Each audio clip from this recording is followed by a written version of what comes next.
SE dari SMP Negeri 1 Lalan, CGP Angkatan 5 Kabupaten Musi Banyuasin akan melakukan aksi nyata. Silakan saksikan videonya.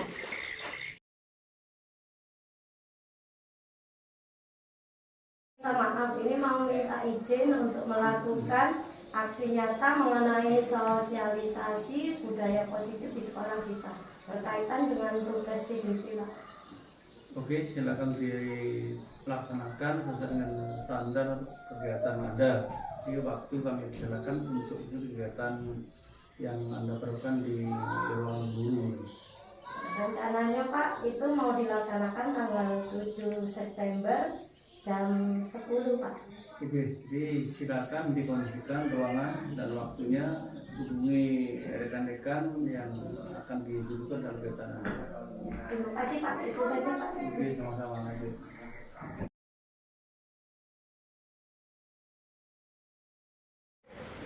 Assalamualaikum warahmatullahi wabarakatuh. Alhamdulillah, kita pada siang hari ini bisa berkumpul di aula SMP 1 Lalan dalam keadaan sehat walafiat dalam acara sosialisasi budaya positif yang dilakukan oleh CPG kita, Ibu Suswiti SE. Baiklah, di sini saya sebagai moderator akan membacakan susunan acara pada sosialisasi budaya positif pada siang hari ini. Acara yang pertama adalah pembukaan, acara yang kedua adalah acara inti, dan acara yang ketiga adalah penutup. Memasuki acara yang pertama adalah pembukaan. Marilah acara kita pada siang hari ini kita buka dengan membacakan lafaz basmalah secara bersama-sama. Bismillahirrahmanirrahim. Mudah-mudahan dengan pembacaan basmalah tadi acara pada siang hari ini dapat berjalan lancar. Amin. Memasuki acara yang kedua yaitu acara inti yang akan dibawakan oleh Ibu Suswiti SE, calon guru penggerak Angkatan ke-5 Kabupaten Musi Banyuasin. Kepada beliau Ibu Suswiti dipersilakan.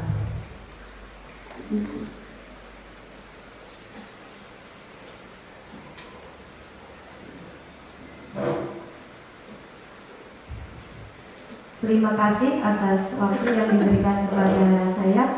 Sebelumnya, Assalamualaikum warahmatullahi wabarakatuh. Yang saya hormati Bapak Kepala SMP Negeri 1 Lalan dan rekan-rekan sejawat serta staf tata usaha. Pertama-tama marilah kita panjatkan rasa puja dan puji syukur kehadiran Allah SWT, yang mana pada siang hari ini kita dapat berkumpul di ruang pertemuan SMP Negeri 1 Lalan dalam rangka sosialisasi budaya positif di SMP Negeri 1 Lalan sesuai dengan apa yang diminta berkaitan dengan aksi nyata modul 1.4 calon guru penggerak Angkatan 5 Kabupaten Musi Banyuasin. Nah, di sini sebelum kita mulai berkenaan dengan budaya positif yang diterapkan di sekolah kita, itu berawal dari latar belakang filosofi Ki Hajar Dewantara, di mana menurut Ki Hajar Dewantara pendidikan itu merupakan tuntunan atau menuntun kita terhadap segala kekuatan kodrat yang dimiliki agar anak itu mampu menyesuaikan diri atau bisa mencapai keselamatan baik dunia maupun kebahagiaan setinggi-tingginya. Kemudian dalam menuntun anak di sini harus sesuai dengan kodrat alam dan kodrat zaman. Yang seperti apa kodrat alam dan kodrat zaman? Nah, kodrat alam itu artinya disesuaikan dengan kondisi alam kita. Seperti apa alam kita kalau di Lalan, ya artinya pendidikannya harus sesuai dengan keadaan di Lalan. Kemudian kalau kodrat zaman, kita harus mampu mengikuti perkembangan zaman yang ada seperti sekarang ini. Nah, kemudian itu merupakan salah satu tuntutan kita sebagai seorang pendidik Itu apalagi kalau di daerah kita di Lalan ini sangat menantang sekali berkaitan dengan kodrat alam dan kodrat zaman. Karena kalau dilihat di Lalan kita ini, kalau dilihat dari kodrat alamnya banyak sekali tantangannya.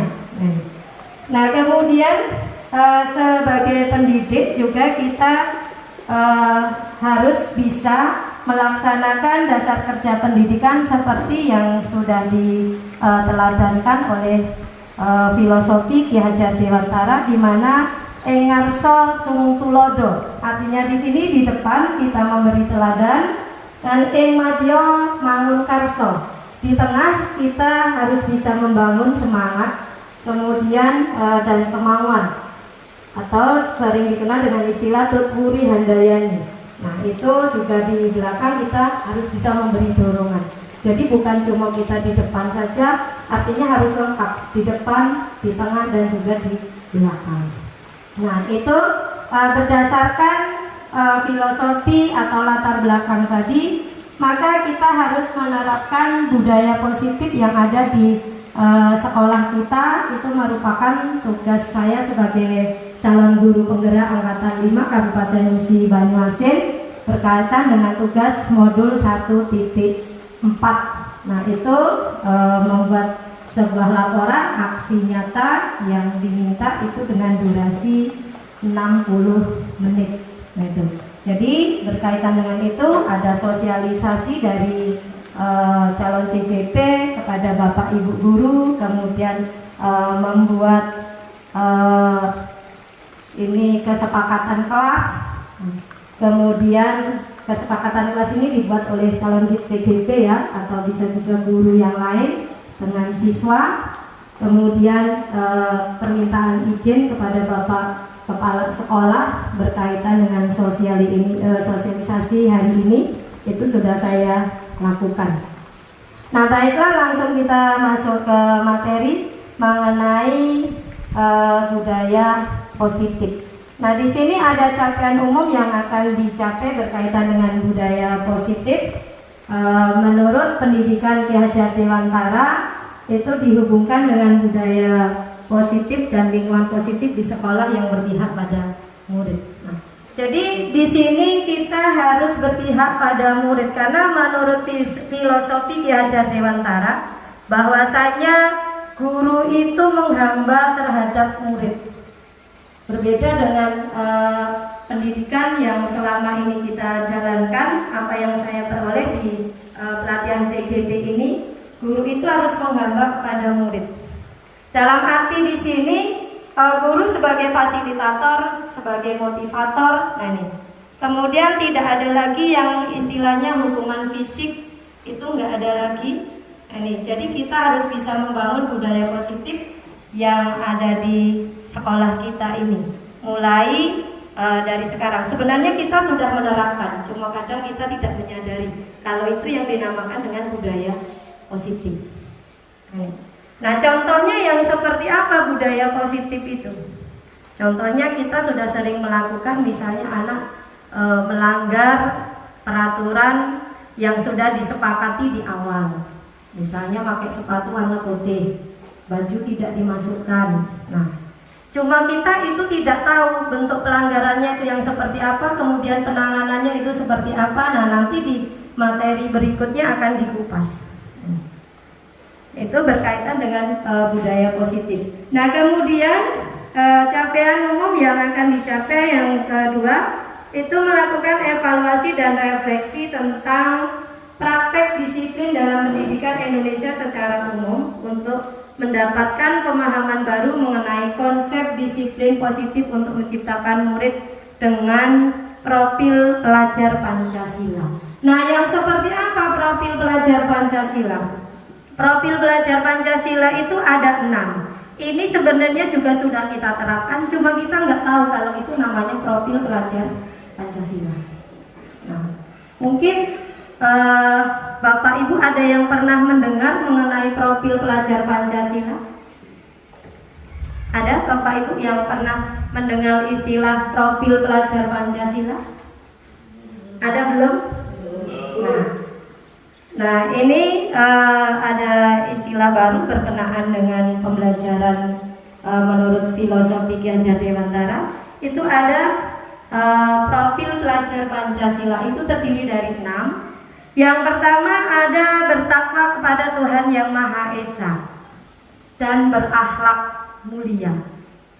Nah, ini sebenarnya sudah kita terapkan. Berdoa sebelum dan sesudah. Nah, itu kan termasuk bertakwa kepada Tuhan Yang Maha Esa. Nah, kemudian berkebinekaan global.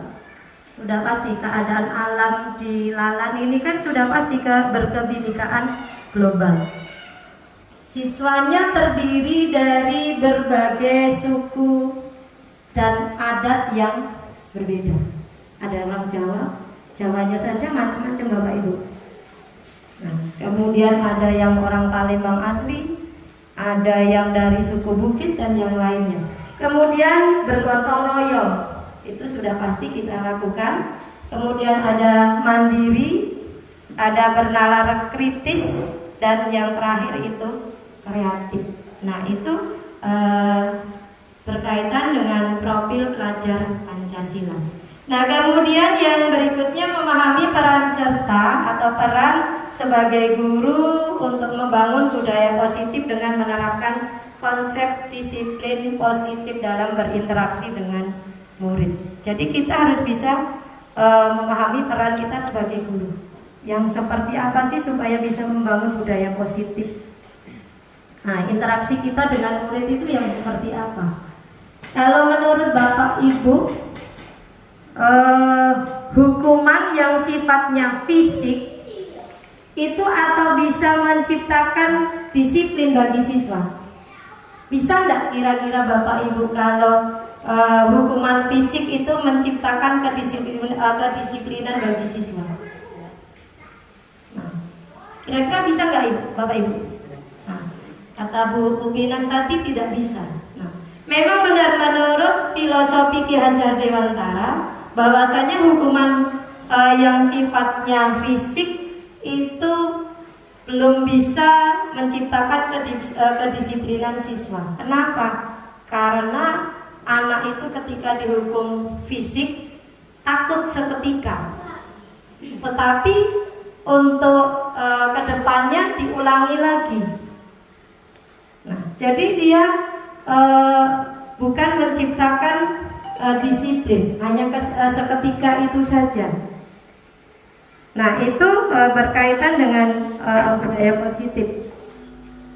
Nah, kemudian capaian khusus yang akan dicapai dalam budaya positif ini ada mengenai konsep budaya positif yang di dalamnya terdapat konsep perubahan, ada stimulus respon, dan ada juga teori kontrol. Kemudian 3 teori: motivasi perilaku manusia, motivasi internal dan eksternal, kemudian ada keyakinan kelas, ada hukuman dan penghargaan, kemudian 5 kebutuhan dasar manusia, dan 5 posisi kontrol guru serta segitiga restitusi. Nah, jadi nanti yang akan kita kupas di hari ini mengenai cara pembuatan keyakinan kelas, kemudian 5 kontrol posisi guru dan segitiga restitusi.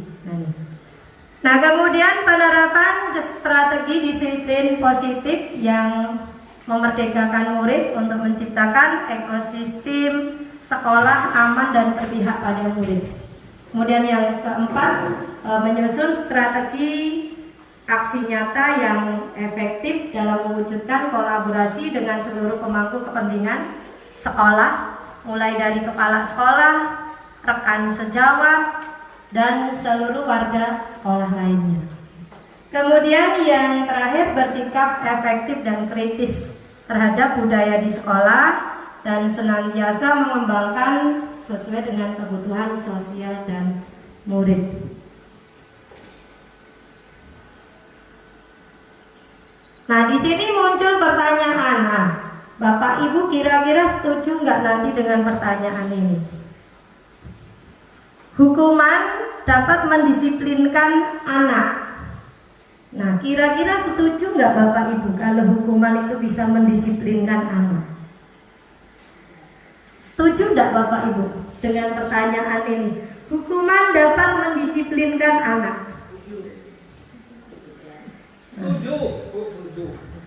Jadi ada yang jawabannya setuju, ada yang tidak. Nah, iya memang benar, tinggal nanti hukumannya yang seperti apa. Ini kan cuma pertanyaannya, hukuman dapat mendisiplinkan anak.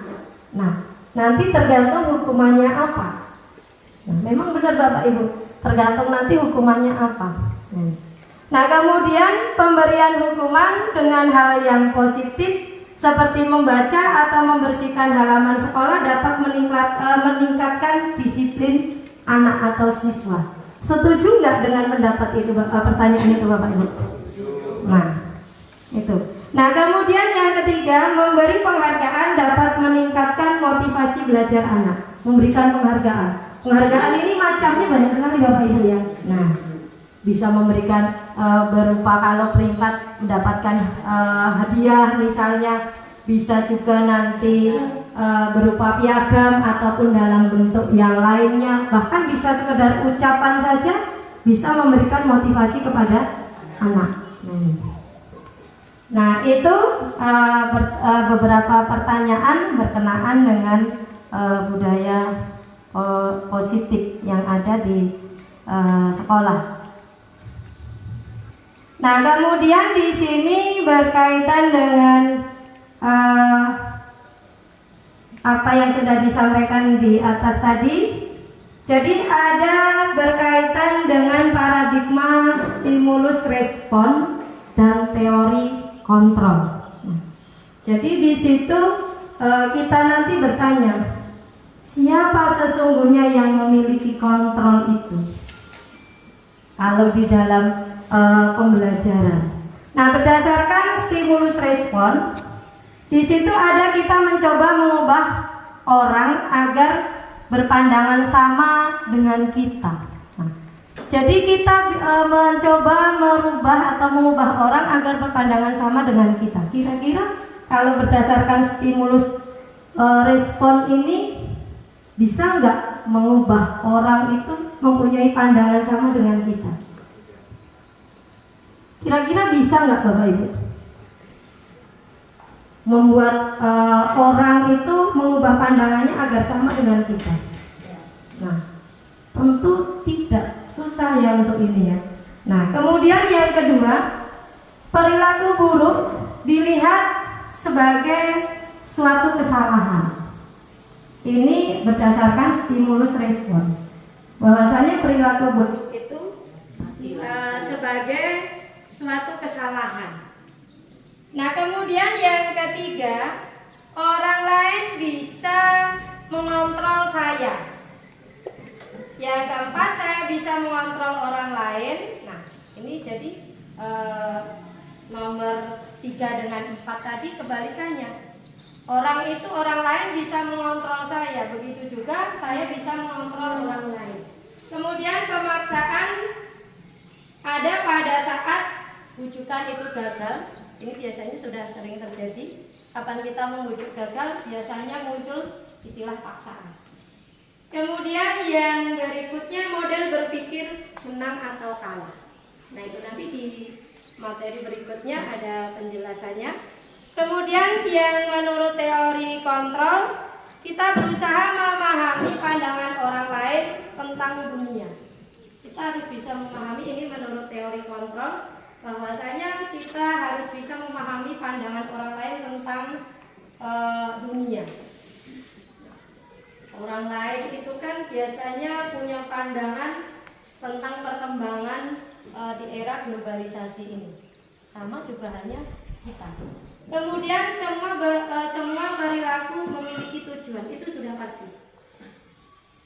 Semua perilaku seseorang itu pasti punya tujuan tertentu. Kemudian menurut teori kontrol yang ketiga, hanya ada Anda yang bisa mengontrol diri Anda. Benar nggak kira-kira Bapak Ibu? Hanya kita sendiri yang bisa mengontrol diri kita, bukan orang lain. Benar Bapak itu ya, Bapak itu yang mengenai itu ya. Kemudian yang berikutnya, Anda tidak bisa mengontrol orang lain. Nah, benar tidak menurut teori kontrol yang keempat ini? Ya. Anda tidak bisa mengontrol orang lain. Kemudian yang kelima, kolaborasi dan konsensus itu bisa menciptakan pilihan baru. Jadi kolaborasi, bekerja sama dengan orang lain itu bisa menciptakan pilihan baru. Kemudian yang berikutnya, model berpikir menang-menang. Ini menurut teori kontrol. Nah, itu ada di penjelasan berikutnya nanti. Nah, kemudian tadi muncul istilah di awal tadi, ada sering disebutkan dengan istilah disiplin. Sebenarnya apa Bapak Ibu pengertian disiplin? Mungkin ada yang mau berpendapat. Apa itu disiplin menurut pendapat Bapak Ibu? Taat aturan, Bu. Bisa, disiplin itu taat aturan. Mungkin ada Bapak Ibu lain yang memberikan tanggapan mengenai pengertian disiplin. Jadi disiplin di sini tadi Pak Mahmudi memberikan tanggapan taat aturan. Jadi berkaitan dengan makna disiplin itu maknanya sangat luas sekali ya. Disiplin dalam hal apa nanti. Nah, jadi bisa juga diartikan disiplin itu taat terhadap aturan. Jadi disiplin itu berasal dari bahasa Latin yang diartikan belajar. Makna disiplin sendiri itu dari asal konotasi dengan disiplin diri dari murid menurut Plato. Kemudian disiplin diri membuat orang menggali potensinya menuju sebuah tujuan apa yang ingin dia hargai. Kemudian bisa juga makna kata disiplin telah berubah menjadi sesuatu yang dilakukan seseorang pada orang lain untuk mendapatkan kepatuhan. Nah, tadi sesuai dengan yang dijawab Pak Mahmudi tadi. Jadi berkaitan dengan kepatuhan. Nah, kemudian dari kata istilah disiplin tadi, nah nanti muncul ada teori kontrol atau yang sering juga disebut dengan teori pilihan.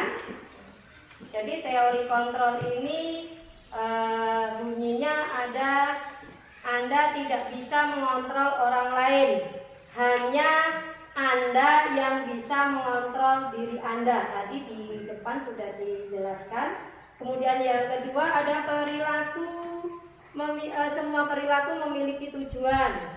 Kemudian ada model berpikir menang-menang. Kemudian kolaborasi dengan konsensus menciptakan pilihan baru.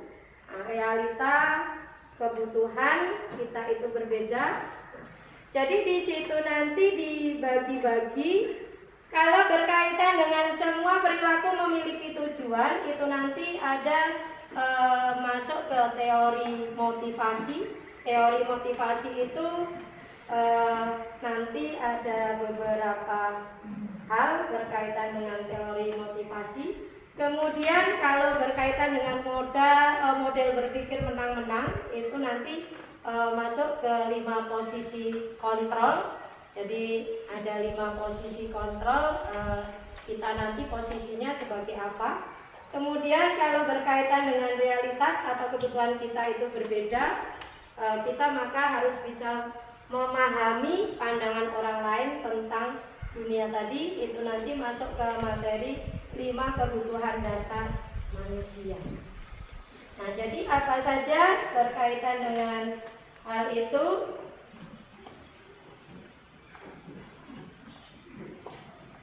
Nah, ini ada berkaitan dengan teori motivasi tadi, perilaku manusia. Jadi teori motivasi itu ada motivasi eksternal, ada juga motivasi internal. Nah, jadi kalau motivasi eksternal itu misalnya untuk menghindari ketidaknyamanan atau hukuman apa yang akan terjadi apabila saya tidak melakukannya. Itu datang dari luar. Nah, contohnya misalnya apa Bapak Ibu? Motivasi eksternal yang misalnya kita menghindari supaya tidak mendapat hukuman. Ini yang datang dari luar. Contohnya apa misalnya? Berkaitan dengan motivasi eksternal. Nah, untuk menghindari ketidaknyamanan atau hukuman yang terjadi apabila saya tidak melakukannya. Apa kira-kira itu contohnya Bapak Ibu? Yang datang dari luar, hukuman apa yang terjadi apabila kita tidak melakukannya. Nah, kalau sebagai siswa misalnya, apa contohnya? Kalau kita tidak melakukannya akan dikenakan sanksi.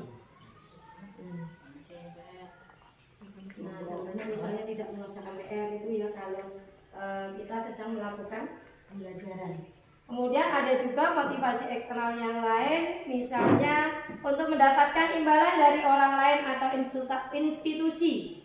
Apa yang akan saya dapatkan apabila saya melakukannya? Imbalan dari orang lain atau institusi. Kalau kita lakukan, apa imbalannya? Ini tergantung nanti kegiatannya ya Bapak Ibu. Nah, apa yang akan kita peroleh. Nah, kemudian bisa juga ada juga motivasi internal. Nah, itu berkaitan dengan tujuan disiplin positif. Itu misalnya di situ untuk menghargai diri sendiri. Saya akan menjadi orang yang seperti apa bila saya melakukannya. Itu untuk diri kita sendiri. Nah, kemudian yang berikutnya berkaitan dengan restitusi. Nah, ini yang harus kita terapkan. Tapi sebelum kita masuk ke materi restitusi, terlebih dahulu kita harus membahas namanya keyakinan kelas. Nah, yang seperti apa keyakinan kelas? Keyakinan kelas atau kesepakatan kelas ini biasanya dibuat di awal sebelum kita melakukan pembelajaran. Jadi apabila nanti dilanggar, nah apa ketentuannya? Nah, jadi nanti sesuai dengan keyakinan kelas. Itu misalnya berkaitan dengan keyakinan kelas itu hormat, yang masuk hormat itu apa saja. Nah, jadi berkaitan dengan hormat itu nanti contohnya misalnya menghormati orang lain dan barang milik orang lain. Itu masuk dalam kategori kegiatan keyakinan kelas hormat. Kemudian bekerja, kami meyakini bahwa sangat penting untuk mengerjakan segala kegiatan untuk mengikuti kegiatan yang telah dilaksanakan. Kemudian diterima dan dimiliki. Jadi keyakinan atau kesepakatan kelas ini biasanya dibuat di awal Bapak Ibu. Jadi kita dengan siswa di kelas itu buat keyakinan kelas supaya muncul budaya positif. Nah, kesepakatan kelas atau keyakinan kelas itu misalnya dilarang datang terlambat, kemudian meletakkan barang sesuai dengan tempatnya, kemudian berdoa sebelum dan setelah belajar, kemudian misalkan harus disiplin, kemudian menciptakan kelas atau lingkungan kelas bersih. Nah, kesepakatan itu dibuat lebih awal sebelum kita melakukan pembelajaran.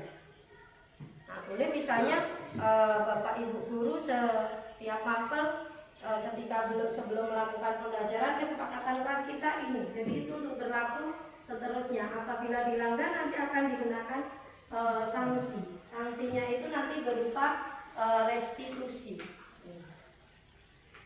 Nah, itu terlebih dahulu kita buat, baru kita masuk ke materi restitusi.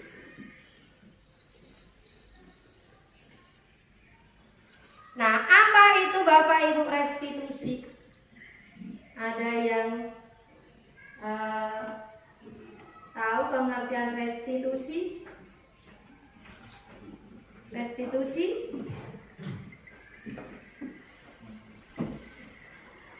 Restitusi.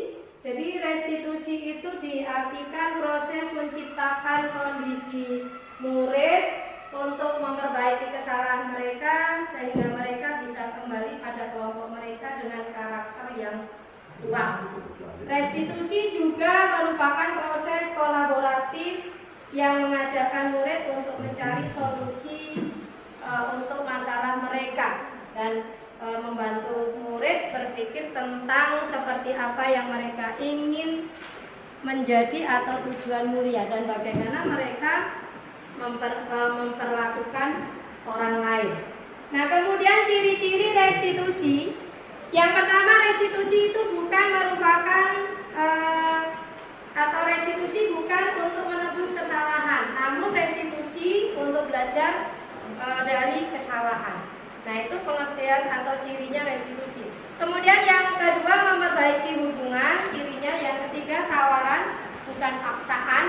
Kemudian yang keempat, restitusi menuntut untuk melihat ke dalam diri kita. Kemudian yang kelima, restitusi mencari kebutuhan dasar yang mendasari tindakan. Ciri yang keenam, restitusi diri adalah cara orang paling baik. Yang ketujuh, restitusi fokus pada karakter bukan tindakan. Kemudian yang kedelapan, restitusi fokus pada solusi. Kemudian yang kesembilan, cirinya restitusi mengembalikan murid yang berbuat salah pada kelompoknya. Nah, itu ciri restitusi.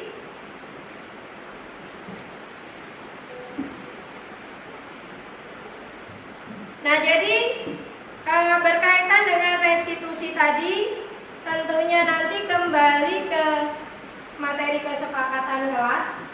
Jadi ada istilah peraturan, ada juga istilah keyakinan kelas. Nah, perbedaannya di mana?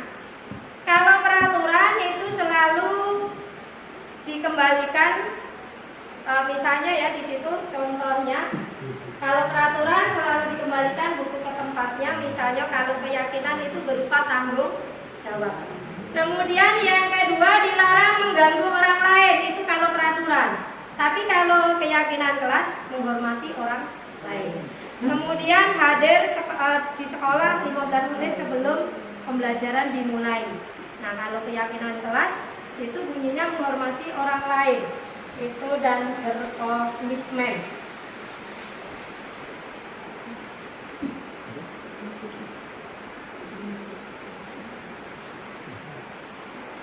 Nah, kemudian apa yang akan dilakukan Bapak Ibu guru apabila nanti siswa itu melanggar keyakinan kelas yang telah dibuat? Tentunya nanti kita mengambil suatu tindakan yang sering dikenal dengan istilah restitusi tadi. Nah, misalnya tindakan guru yang akan dilakukan itu apa? Kemudian komitmennya itu yang seperti apa atau hukumannya? Nah, misalnya kalau tindakan yang dilakukan oleh guru, misalnya karena siswa tadi melakukan kesalahan ya, kita mengeluarkan kalimat. Nah, kalimatnya misalnya silahkan kamu lari mengelilingi lapangan basket 2 kali karena terlambat hadir di sekolah. Itu tindakan yang dilakukan dulu apabila siswa datang terlambat. Nah, hukuman atau konsekuensinya itu disebut hukuman atau konsekuensi Bapak Ibu. Kalau misalnya siswa datang terlambat, tadi disuruh berlari mengelilingi lapangan 2 kali karena terlambat hadir. Nah, itu disebut dengan konsekuensi atau hukuman Bapak Ibu.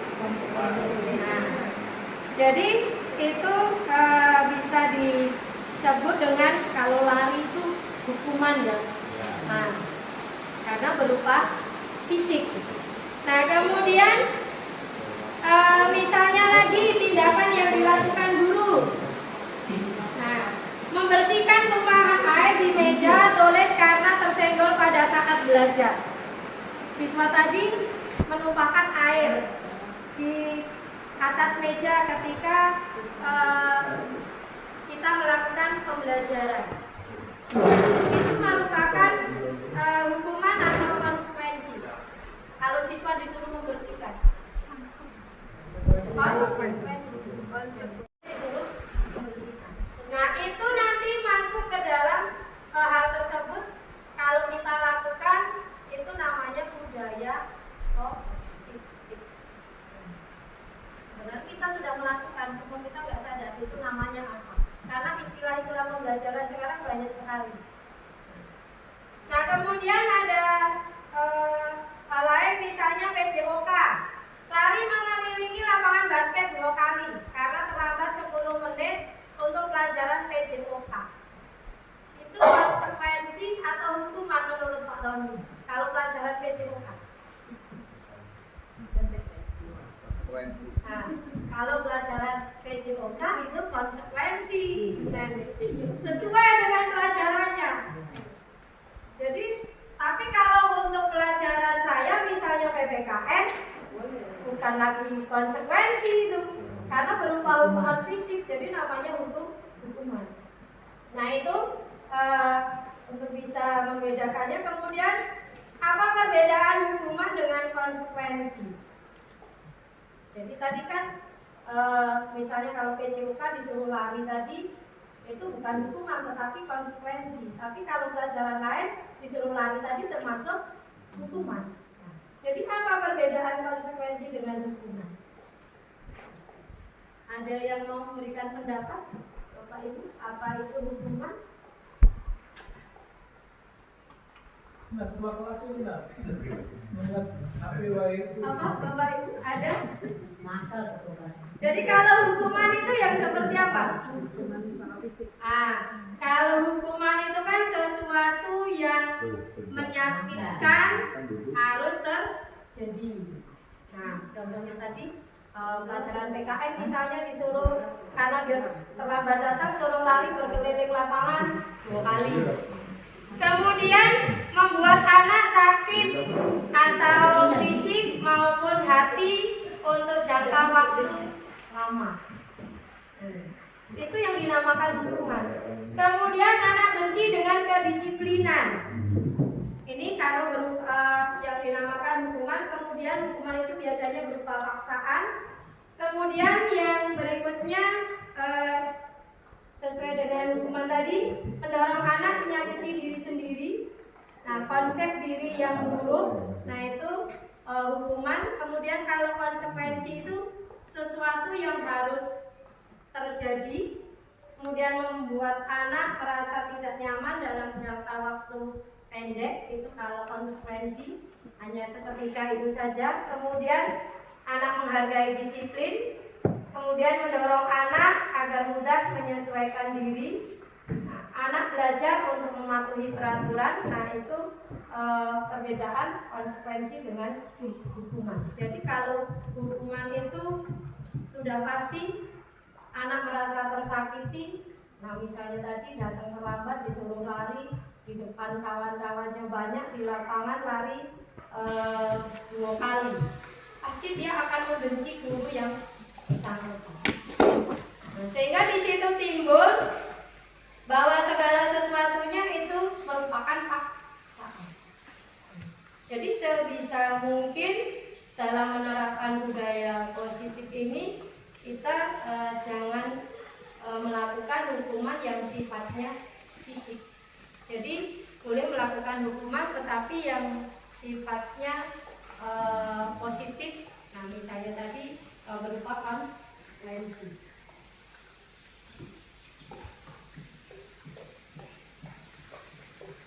Nah, kemudian hukuman itu biasanya terjadi apabila identitas itu gagal.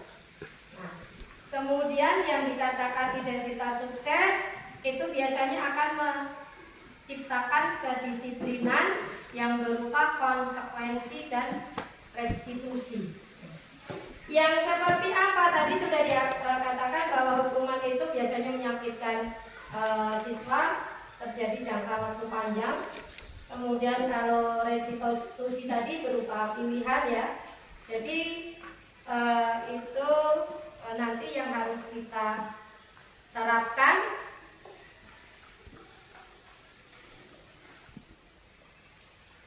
Nah, ini jadi kalau tadi hukuman kemudian konsekuensi sudah kita bahas. Nah, sekarang ada yang namanya segitiga restitusi. Segitiga restitusi itu nanti ada 3 hal, ada 3 poin, itu menstabilkan identitas, validasi kebutuhan, kemudian ada menyamakan keyakinan. Nah, yang seperti apa berkaitan dengan menstabilkan identitas? Nah, itu biasanya untuk membuat anak itu merasa gagal karena berbuat salah, menjadi positif terhadap dirinya. Misalnya kita mengucapkan atau berkata, berbuat salah itu merupakan hal yang manusiawi. Nah, jadi tidak ada manusia yang sempurna. Ibu saja juga pernah melakukan kesalahan. Nah, itu untuk menstabilkan identitas anak. Jadi anak itu ketika melakukan kesalahan, kita tegur dengan kata-kata tersebut. Anak itu bukan merasa disakiti dirinya, tetapi dia menciptakan budaya positif yang sifatnya membangun. Jadi dia tergugah. Bapak ibu guru kok menegur saya seperti itu ya.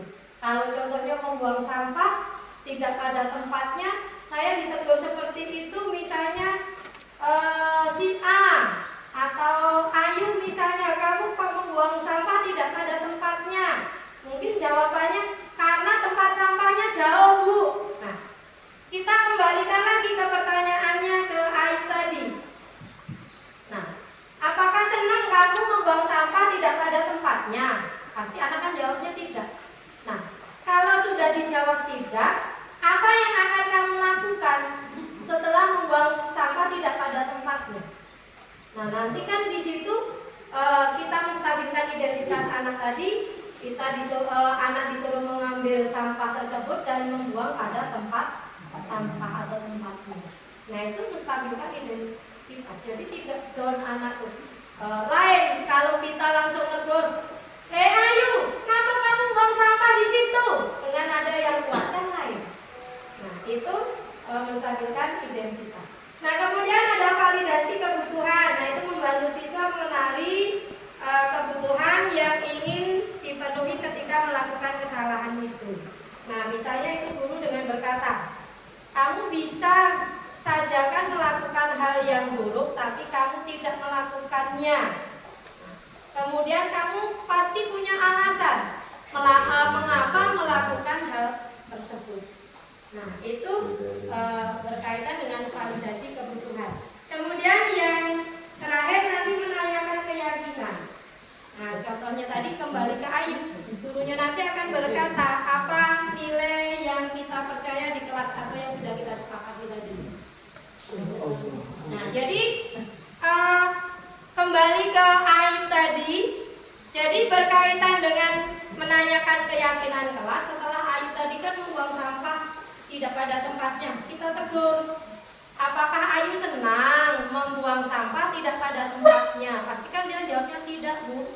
Nah, kita kembalikan. Apa kesepakatan kita yang sudah kita buat? Karena kan di awal tadi sudah membuat kesepakatan kelas. Nah, kemudian itu berkaitan dengan restitusi.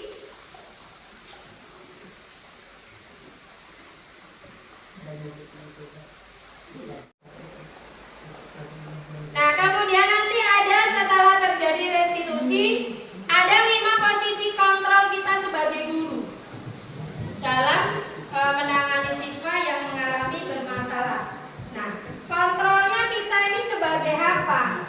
Kita guru ini punya 5 posisi kontrol.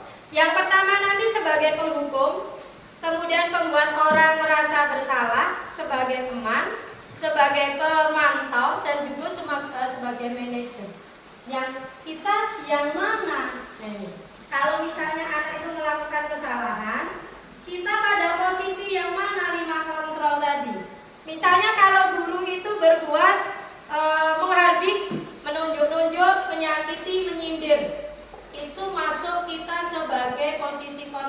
sebagai penghukum. Caci maki itu sebagai penghukum, termasuk disuruh berlari tadi itu sebagai penghukum.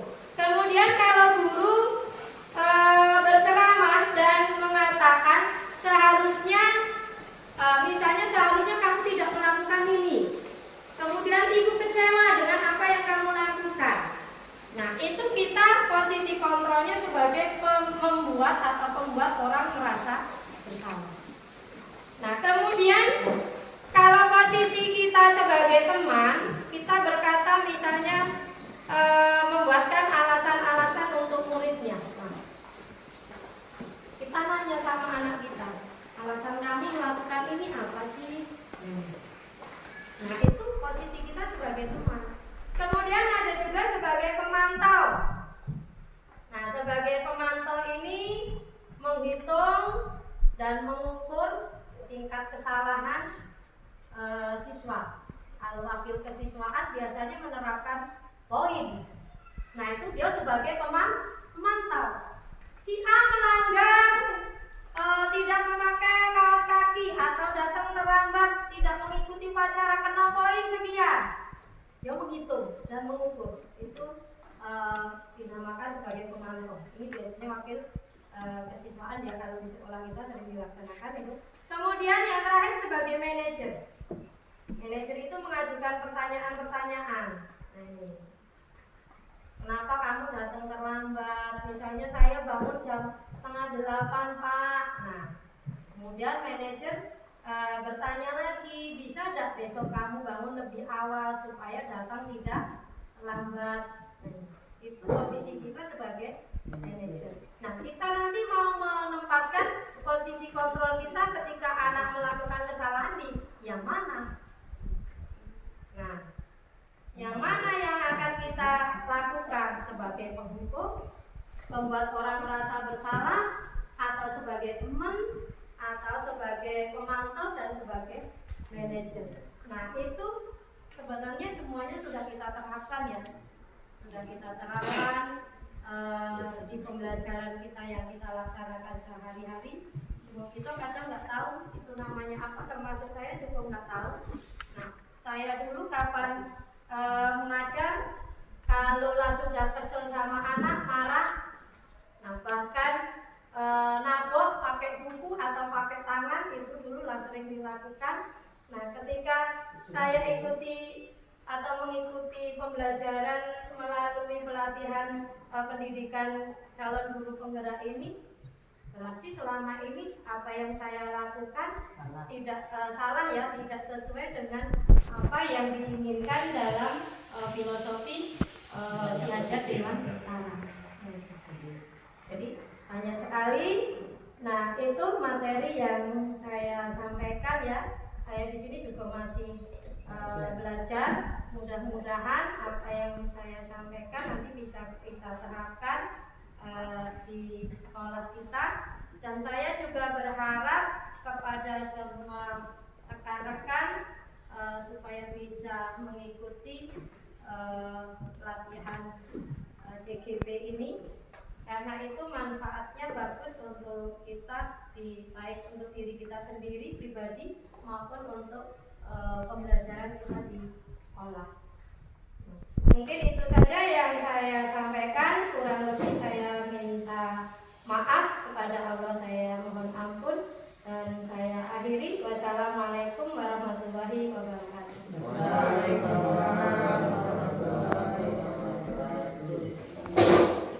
Demikianlah secara intim dalam sosialisasi budaya positif yang telah disampaikan oleh didik kita Ibu Suswiti.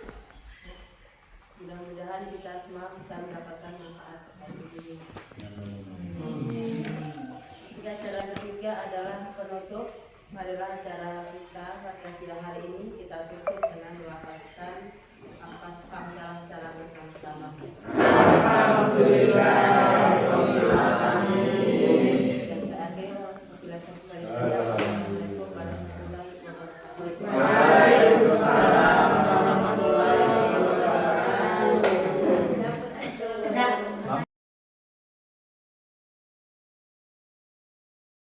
Assalamualaikum warahmatullahi warahmatullahi wabarakatuh. Baiklah anak-anak, sebelum kita memasuki pembelajaran, terlebih dahulu kita mau membuat keyakinan atau kesepakatan kelas yang akan digunakan untuk pembelajaran berikutnya. Nah, baiklah kita nanti untuk membuat keyakinan kelas, silakan kalian tulis di kertas yang sudah dibagikan tadi sesuai dengan apa keinginan yang kalian inginkan di kelas kita ini dalam pembelajaran berikutnya. Nah, ini kita buat keyakinan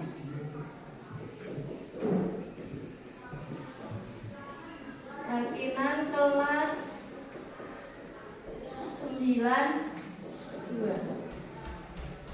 Nah, silakan mulai kalian buat. Kalau sudah selesai baru nanti ditempelkan di karton yang sudah disiapkan.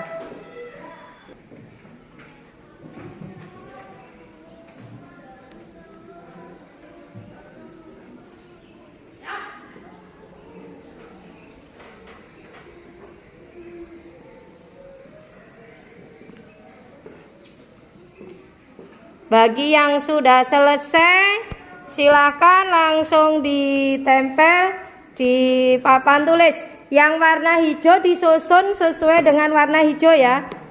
Yang warna hijau sesuai dengan warna hijau, yang oranye sesuai dengan warna oranye.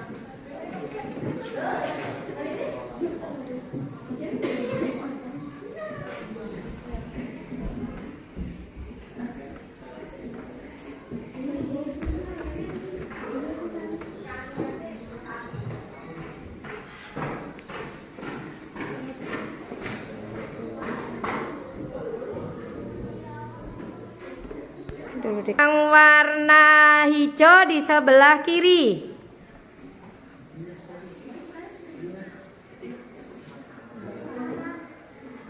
Yang atas saja ya, yang dilem ya.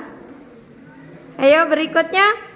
Silakan yang sudah selesai. Yang hijau di sebelah kiri, yang sebelah kanan yang warna oranye.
shoot kudu udah kecengokan.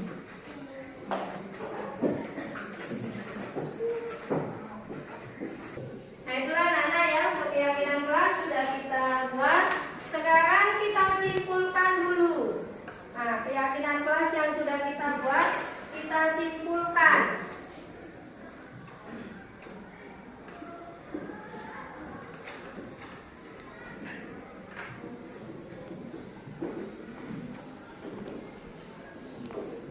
Nah, apa di sini kita lihat dari yang orange semuanya, di sini ada membuang sampah pada tempatnya, dilarang memakai sepatu warna putih, kemudian mengutamakan 9K, berarti kebersihan ya, sama dengan ini ya.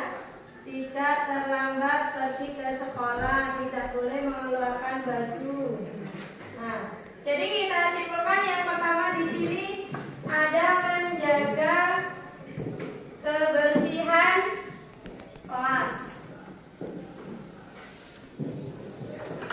Kemudian yang kedua, datang tepat waktu.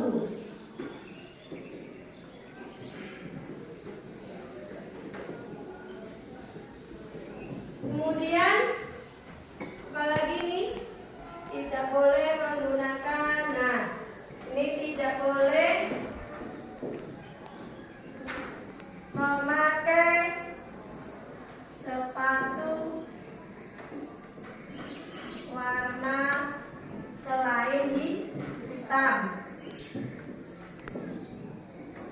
Nah kemudian kita lihat yang warna hijau, tidak boleh terlambat datang ke sekolah, sama jaga kebersihan, buang sampah pada tempatnya begitu.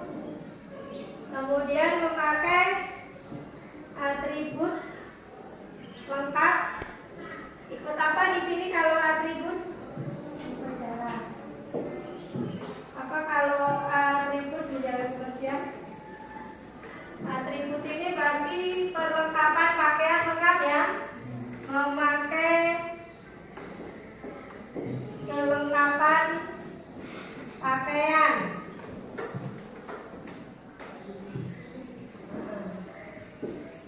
Kemudian menaruh barang pada tempatnya.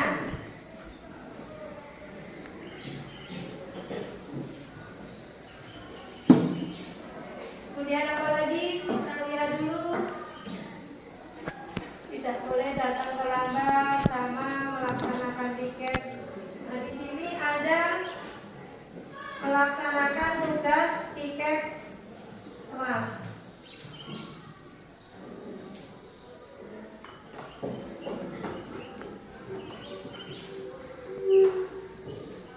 Nah, jadi ini diantaranya keyakinan kelas sesuai dengan apa yang kalian buat, kita gabungkan jadi satu. Ini ada 6 poin. Nah, ini yang perlu kalian lakukan, yang perlu kalian kerjakan setiap kita mau melakukan kegiatan pembelajaran. Nah, itu berlaku secara terus-menerus untuk menciptakan namanya budaya positif. Jadi diharapkan dengan adanya keyakinan kelas ini kamu bisa selalu menciptakan kedisiplinan. Itu ya. Ada yang ditanyakan mengenai keyakinan kelas? Ada nggak yang bertanya? Adakah yang bertanya? Nah, kalau nggak ada, berarti dirasa cukup. Ini untuk keyakinan kelas kita yang kita buat ya. Jadi ini sudah kita sepakati dan berjalan untuk jangka waktu sampai berikutnya. Nah, sekarang Ibu mau tanya, setelah kita membuat keyakinan kelas, kira-kira apa yang kalian rasakan, apa yang kalian dapat dengan adanya keyakinan kelas yang sudah kita buat? Nah, silahkan siapa yang mau berpendapat.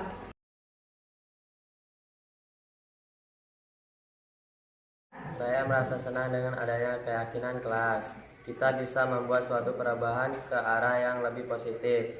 Siswa lebih disiplin untuk membangun budaya positif.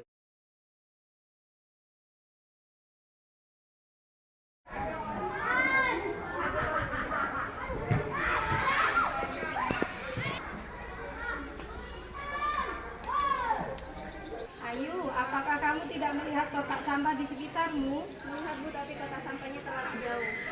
Apakah Ayu senang membuang sampah tidak pada tempatnya? Tidak Bu. Ayu, apakah kamu masih ingat dengan keyakinan kelas yang telah kita buat bersama-sama? Ingat Bu, bahwa kita harus menjaga kebersihan lingkungan agar selalu bersih. Apa yang akan Ayu lakukan setelah membuang sampah tidak pada tempatnya? Saya akan menggunakan barang dan membuang sampah di tempat sampah.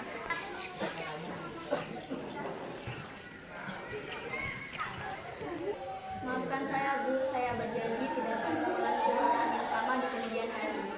Baiklah Ayu, tidak ada manusia yang sempurna, tapi Ibu berharap kamu tidak akan mengulangi kesalahan yang sama di kemudian hari.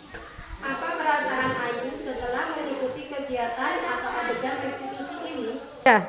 Saya merasa senang karena dengan adanya adegan restitusi ini, saya menjadi sadar akan kebersihan lingkungan.